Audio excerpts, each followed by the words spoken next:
এই responsibility of being a celebrity, যেটা তোমরা না হতে চেয়েও তোমরা হয়ে গেছো, এই চাপটা তোমাদের আগের শিবাজি পৃথ্বীজিতের থেকে এখনকার শিবাজি পৃথ্বীজিৎকে কতটা আলাদা করে দিয়েছে? আমার দিক দিয়ে যদি আমি বলি, করেনি, শুধু আমার সময় কমেছে, কিন্তু মানুষটা আমি যেরকম ছিলাম হুবহু একই রকমই রয়ে গেছে।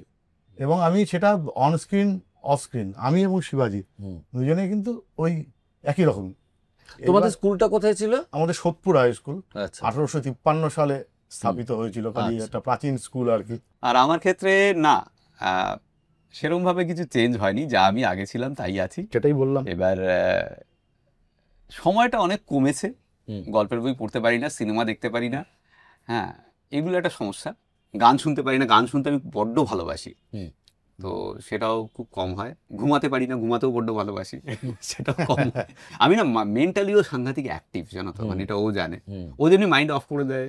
হ্যাঁ, আমি গানে বা বইয়ের মধ্যে চলে যেতে পারি দুম করে আচমকা, কিন্তু আমি নানা রকমের কিছু ভাবনা চিন্তা চলছে ব্যাক অফ দ্য মাইন্ডে, তো এই জন্য আমি আরো বেশি ক্লান্ত হয়ে যাই, মানে মানসিকভাবে একটা খুব অ্যাক্টিভ থাকি, এটা একটা সমস্যা।